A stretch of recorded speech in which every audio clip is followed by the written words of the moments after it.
યાત્રાધામ ડાકોર મંદિરના મેનેજરને લઈ વિવાદ. મેનેજર જગદીશ દવેએ પૂજાના નિયમ તોડ્યા. મેનેજર જગદીશ દવે પર લગાવ્યા ગંભીર આક્ષેપ. વારાદારી તપોધન સેવક ન હોવા છતાં કરી પૂજા. સેવા પૂજાનો હક ન હોવા છતાં મેનેજરે કરી સેવા પૂજા. મેનેજરે પોતાના પુત્રને પણ સેવા પૂજા કરાવ્યાનો આક્ષેપ.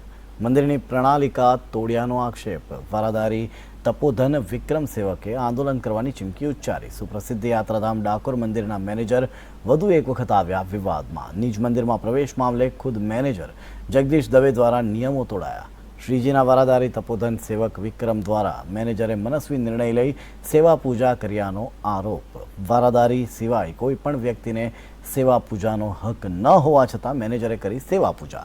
મેનેજર જગદીશ દવે સેવક કુટુંબની વ્યાખ્યામાં ન આવતા હોવા છતાં સેવા પૂજા કરતા થયો વિરોધ. મેનેજરે પોતાના પુત્રને પણ સેવા પૂજા કરાવી તેમજ પુત્રના પુત્રને પણ નિજ મંદિરમાં પ્રવેશ કરાવી મંદિરની પ્રણાલિકાનો તોડ્યાનો આક્ષેપ. તારીખ 11/6/2024 તેમજ 12/6/2024 આ બંને દિવસે સત્તાનો દુરુપયોગ કર્યાનો વિક્રમ સેવકનો આરોપ. આ મામલે જરૂરી કાર્યવાહી અને ખુલાસો નહીં થાય તો આંદોલન કરવાની પણ ચીમકી ઉચ્ચારી છે. વિક્રમ સેવકે આ ચીમકી ઉચ્ચારતા કહ્યું કે ડાકોર મંદિરનો day to day report police સ્ટેશને આપવાનો હોય છે, જે રિપોર્ટ જે તે દિવસનો આપવામાં આવ્યો નથી.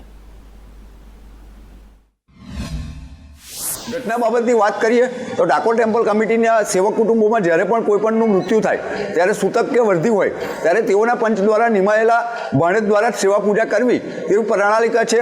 અને આ પ્રણાલિકાનો આ કિસ્સાની અંદર ભંગ થયેલો છે અને આ ભંગ બદલ ખુદ મેનેજરશ્રીએ સંડોવાયેલા હોય તેવું જાણમાં આવતા અમે આ બાબતે ડાકોર ટેમ્પલ કમિટીના ટ્રસ્ટીઓને વિનંતી કરીએ છીએ કે વહેલામ વહેલી તકે આવા જવાબદારો સામે તાત્કાલિક અસરથી પગલાં લઈ અને વૈષ્ણવમાં મંદિરની પ્રતિષ્ઠાને હાનિ ન થાય તેવું પગલું ભરી અને તાત્કાલિક કડકમાં કડક કાર્યવાહી કરવી જોઈએ. જગદીશભાઈ દવે બિન ખોટું કરીને ઘૂસી ગયા છે. મેનેજરનો સત્તાનો દુરુપયોગ કરીને એમણે અંદર જવાય ને એ ભાણા છે નહીં. એમનો દીકરો પણ ભાણો છે નહીં ને એનો પણ દીકરો ભાણો છે નહીં.